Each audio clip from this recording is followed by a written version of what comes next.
Threshold academy के YouTube channel में आपका स्वागत है। डियर एस्पिरेंट्स, आज की इस वीडियो में हम वर्ष 2025 में जो पुलिस कांस्टेबल का एग्ज़ाम हुआ था, जिसको Himachal Pradesh public service commission के द्वारा कंडक्ट करवाया गया था, उस पेपर में जो मैथ्स के जो क्वेश्चन आए थे, मैथ्स सेक्शन को हम आज की इस वीडियो में उसको क्वेश्चंस को सॉल्व करने का प्रयास करेंगे।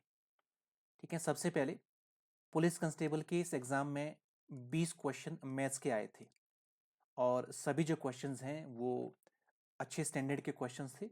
और पुलिस कांस्टेबल में जो सिलेक्शन है वो मैथ्स के वेटेज पे, मैथ्स में आपकी कितनी अच्छी पकड़ है उस पर डिपेंड करता है, क्योंकि 20 क्वेश्चंस बहुत ज़्यादा क्वेश्चन होते हैं। तो चले आज की इस वीडियो में हम डिस्कस करते हैं इन मैथ्स के क्वेश्चंस को। सबसे पहला जो क्वेश्चन आया था वो मीन मोड मीडियन से क्वेश्चन आया था। Arithmetic mean and mode of a data are 24 and 12, then find the median. कोई डाटा आपको दे रखा है जिसमें अर्थमेटिक मीन दिया हुआ है और मोड दिया हुआ है और आपको इसका मीडियन निकालना है। तो इस तरह के प्रश्न को करने के लिए एक जो है डायरेक्ट फॉर्मूला होता है, वो होता है mode is equal to 3 median, mode is equal to 3 median minus 2 mean. ये इस तरह के प्रश्न को करने के लिए एक डायरेक्ट फॉर्मूला होता है। इस क्वेश्चन में आपको मीन दे रखा है, अर्थमेटिक मीन दे रखा है, वो वैल्यू कितनी है 24। तो इसका मतलब है कि जहां फॉर्मूले में जो वैल्यू दे रखी है उसको आप डालिए। मीन की वैल्यू कितनी दे रखी है 24 और मीडियन आपको निकालना है।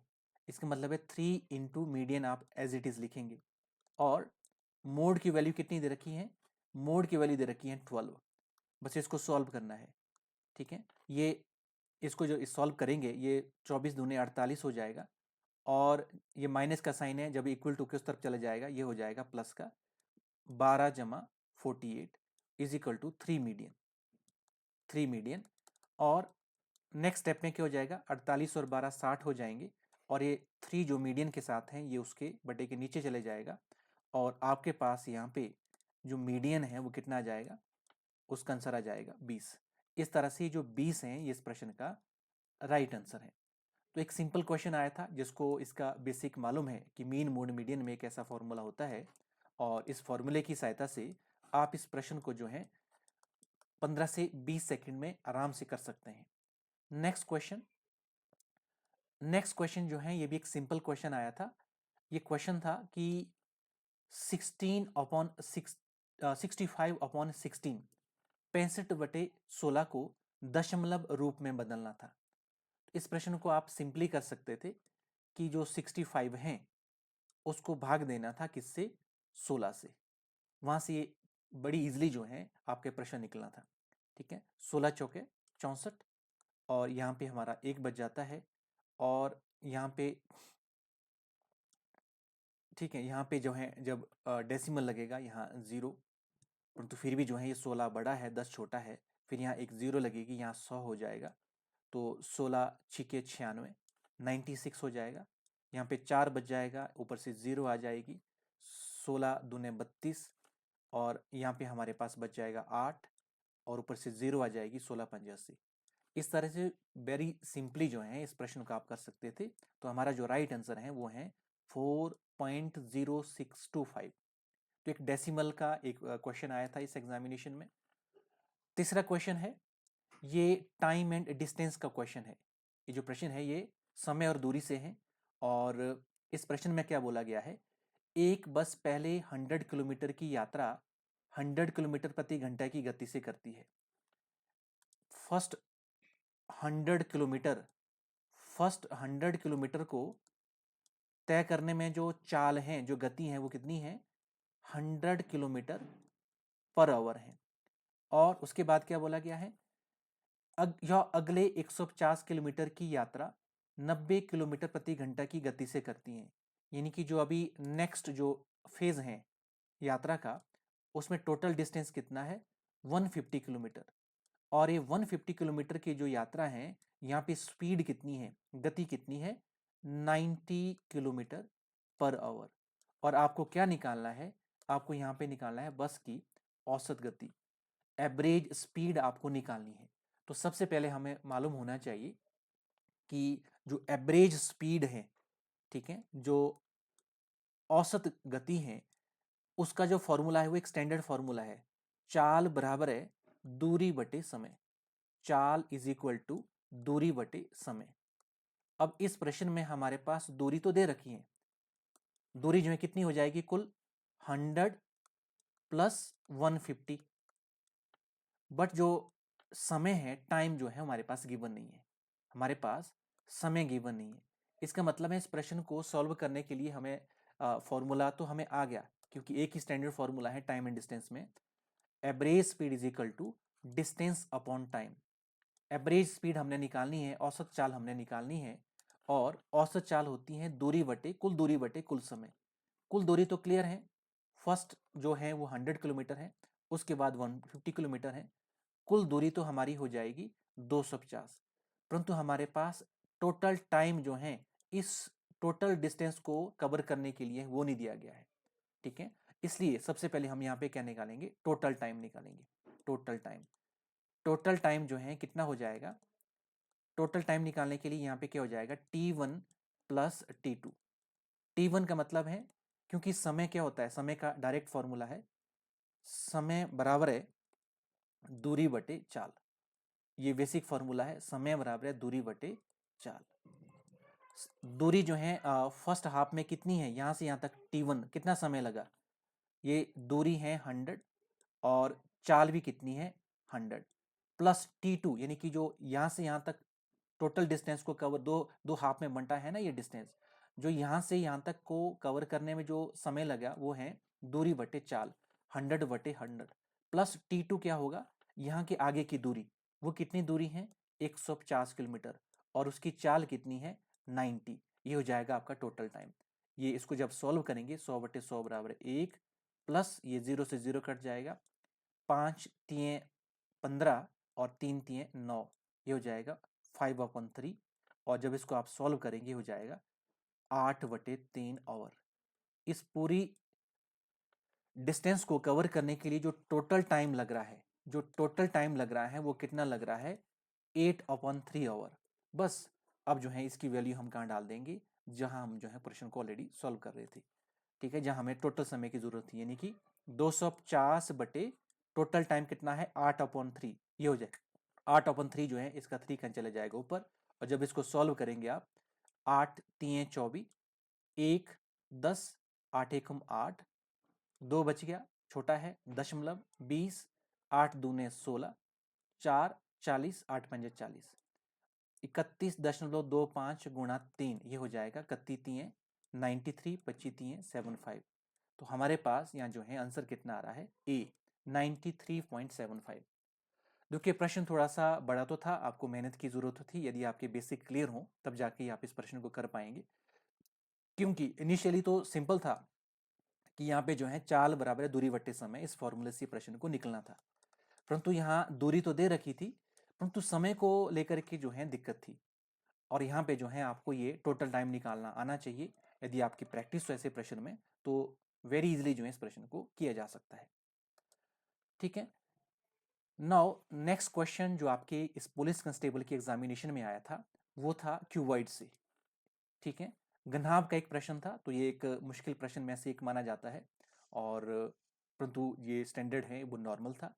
तो इस प्रश्न को करने से पहले आपको ना जो पहले जो क्यूबॉइड होता है वहाँ के कुछ फॉर्मूले होते हैं वो आपको मालूम चाहिए। दो फॉर्मूले की यहाँ पे जरूरत थी। क्यों जरूरत है, यहाँ पे जो है एक घनाभ की लंबाई चौड़ाई और ऊंचाई का योग 20 सेंटीमीटर है, इसके विकिरण की लंबाई 10 सेंटीमीटर है, घनाभ का पृष्ठीय क्षेत्रफल ज्ञात कीजिए। यहाँ पे मान लो कोई क्यूबॉइड है, मान लो कोई क्यूबॉइड है, उसकी जो साइड्स हैं लेंथ, ब्रेड्थ और हाइट, ठीक है। यदि लेंथ उसकी L सेंटीमीटर है, ब्रेड्थ उसकी 20 सेंटीमीटर है, हाइट उसकी H सेंटीमीटर है, तो यहाँ आपको ना दो फॉर्मूले याद रखने पड़ेंगे।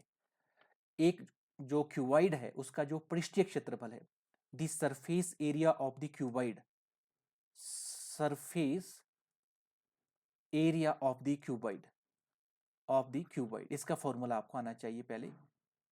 Surface area of the cuboid का जो फॉर्मूला है वो है 2 into length into breadth plus breadth into height plus height into length. ये किसका फॉर्मूला है? Surface area of the cuboid. क्या है? 2 into length into breadth plus breadth into height plus height into length. ये घनाभ का पृष्ठीय क्षेत्रफल का फॉर्मूला है, क्योंकि इसको हमें इस प्रश्न को करते समय जरूरत पड़ेगी। दूसरा ना, क्यूबॉइड में जो विकिरण होता है, ठीक है, जो डायगनल होता है, उसका भी एक डायरेक्ट फॉर्मूला होता है। Diagonal is equal to under root of length का स्क्वायर प्लस ब्रेड्थ का स्क्वायर प्लस हाइट का स्क्वायर। ठीक है, ये दो फॉर्मूले को इस प्रश्न को सॉल्व करने की जरूरत है। बाकी जो है सिंपली इस प्रश्न को उसके बाद हम सॉल्व करेंगे। First you have to know ये जो दो फॉर्मूले हैं क्यूबॉइड के, जहां डायगोनल को कैसे निकालते हैं और जो घनाभ है उसका पृष्ठीय क्षेत्रफल कैसे निकालते हैं, ये दोनों फॉर्मूले आपको पहले याद चाहिए। अब इसको जब हम सॉल्व करेंगे, ठीक है, उस सॉल्व में हम देखेंगे कि यहाँ पे प्रश्न में क्या दिया गया है। एक घनाभ की लंबाई, चौड़ाई और ऊंचाई का योग 20 सेंटीमीटर है, यानी कि length plus breadth plus height, उनका जो योग है, सम है, वो कितना दे रखा है? 20। इसको हम मान लेते हैं इक्वेशन नंबर 1। इसके साथ साथ इस प्रश्न में जो गिवन है वो क्या दे रखा है? डायगोनल डी, वो कितना दे रखा है? डायगोनल दे रखा है 10 सेंटीमीटर। जबकि हमें मालूम है कि डायगोनल का जो फॉर्मूला है वो क्या होता है? Under root of L square plus B square plus H square. और इसकी वैल्यू यहाँ पे कितनी दे रखी है? 10। यदि हम दोनों तरफ से स्क्वेयर कर दें तो ये कितना हो जाएगा? 10 का स्क्वेयर कितना हो जाएगा? 100। और इस तरफ जब स्क्वेयर करेंगे तो ये हमारा अंडर रूट से कट जाएगा, हमारा जाएगा L square plus B square plus H square. ये जो है हमारी हो जाएगी सेकेंड इक्वेशन। एक्चुअली थोड़ा सा यहाँ पर भी इस प्रश्न को करने के लिए भी आपको प्रैक्टिस की जरूरत है। जो एल्जेब्रिक आइडेंटिटी है उसका यहाँ पे इस तरह के प्रश्न को करने में यूज किया जाता है। यहाँ पे जो इक्वेशन नंबर 1 है इसकी जरूरत होगी इस प्रश्न को सॉल्व करने के लिए। इक्वेशन नंबर 1 में length into breadth into height is equal to 20, ये गिवन है।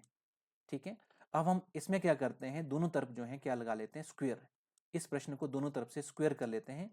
ए प्लस बी प्लस सी का स्क्वेयर, यानी कि लेंथ का स्क्वेयर प्लस ब्रेड्थ का स्क्वेयर प्लस हाइट का स्क्वेयर प्लस ये फॉर्मूला क्या हो जाएगा? 2 length into breadth plus 2 breadth into height plus 2 height into length. ये किसके बराबर हो जाएगा? 20 20 400। ये जो इक्वेशन नंबर 1 है इसका यहाँ पे यूज हो रहा है। दोनों तरफ हम क्या कर देते हैं? स्क्वेयर। एल्जेब्रिक आइडेंटिटी का यूज होता है, कोई बहुत मुश्किल प्रश्न नहीं है। देखो यहाँ पे ये जो L square plus B square plus H square है, ये इक्वेशन नंबर 2 में ऑलरेडी हमने अभी जो इसको डिस्कस किया था, इसकी वैल्यू कितनी है? 100। तो इसकी जगह पे हम यहाँ पे क्या लिख लेंगे? 100। 100 इज इक्वल टू 2। 2 इस सब में जो है, पीछे वाले में जो इस क्वेश्चन में सब में 2 आ रहा है, 2 कॉमन ले लेंगे, हो जाएगा 2 into length into breadth plus breadth into height plus height into length is equal to 400। Next step में जो ये 100 है ये कहाँ आ जाएगा? इक्वलिटी को इस तरफ आ जाएगा और ये हो जाएगा 100 400 माइनस 100। ठीक है, और ये कितना हो जाएगा? 300। यहाँ पे फाइनली जो है इस प्रश्न में क्या हो जाएगा कि 2 into length into breadth plus breadth into height plus height into length is equal to 300। और यहाँ पे जो है ऑलरेडी हमने कर रखा है कि ये जो 2 into length breadth breadth plus height height into length, ये जो है क्या होता है? सरफेस एरिया ऑफ क्यूबॉइड होता है। और यहाँ जो है हम प्रश्न करते करते कहाँ पहुंच गए? फॉर्मूले के हिसाब से ये क्या आ गया हमारा? ये जो है 2 length into breadth breadth into height height into length, ये क्या है? Surface area of the cuboid. और इसकी वैल्यू कितनी आ गई? 300। इसकी वैल्यू कितनी आ गई? 300। और ये 300 हमारा क्या होगा? यहाँ पे आंसर होगा। ठीक है, भले ही क्योंकि अभी जो है मैं आपको समझा रहा हूँ, ये प्रश्न आपको लंबा लग रहा है, परंतु जब आपकी प्रैक्टिस होगी ऐसे प्रश्नों को करने की तो वेरी इजिली जो है काफ़ी जल्दी ही जो है हम इस प्रश्न को कर लेंगे।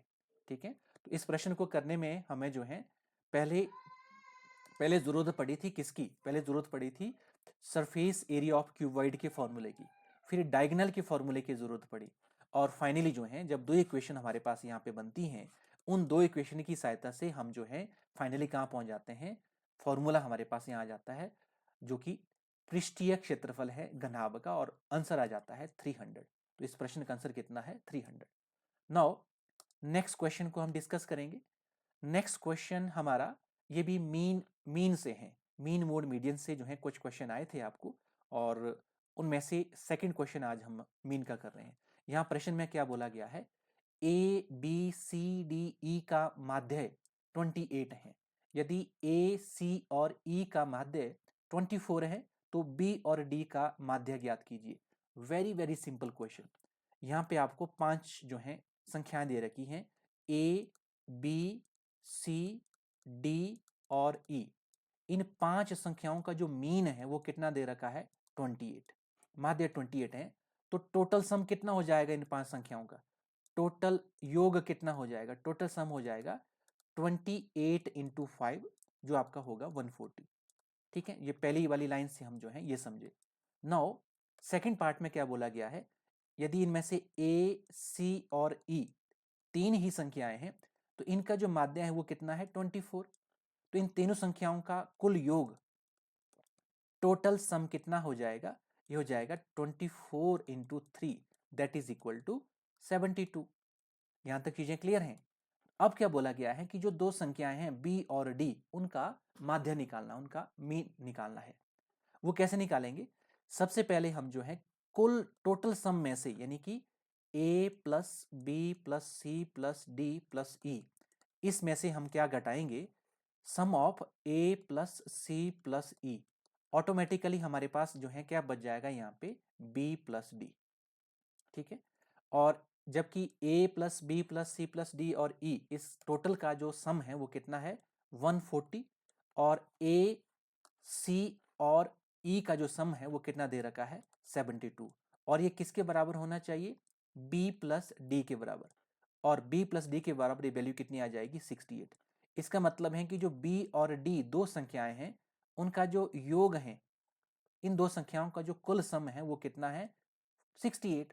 तो इन दो संख्याओं का जो मीन है वो कैसे निकलेगा, वो निकलेगा इन दो संख्याओं का कुल योग बटे जितनी ये संख्याएं हैं, नंबर ऑफ संख्याएं ये कितनी है 2, तो इन दो संख्याओं का मीन हमारे पास कितना आ जाएगा 34। तो इस तरह से ये एक सिंपल क्वेश्चन था, इसका आंसर कितना है 34। मीन मोड मीडियन कैसे क्वेश्चन आते हैं पेपर में, और बहुत ही इजी क्वेश्चन होते हैं। नाउ जो आज का हमारा इस सीरीज में जो हमारा लास्ट क्वेश्चन है वो है कॉस्ट प्राइस और सेलिंग प्राइस से। ठीक है, क्रय मूल्य और विक्रय मूल्य का ये एक प्रश्न है। एक दुकानदार अपने ग्राहकों को 10% की छूट देता है। ठीक है, कितना डिस्काउंट दे रहा है, डी इज इक्वल टू कितना है 10% डिस्काउंट। इसके बाद क्या बोला गया है, फिर भी एक उत्पाद पर 20% का लाभ कमाता है। नो, इसके बावजूद भी डिस्काउंट देने के बावजूद भी कितने प्रतिशत का लाभ कमा रहा है 20% का। नौ प्रश्न में आगे बोला गया है, यदि जो प्रोडक्ट है उसका क्रय मूल्य 450 रुपए हो। ठीक है, क्रय मूल्य यानी कि जो कॉस्ट प्राइस है वो कितना दे रखा है 450 रुपए।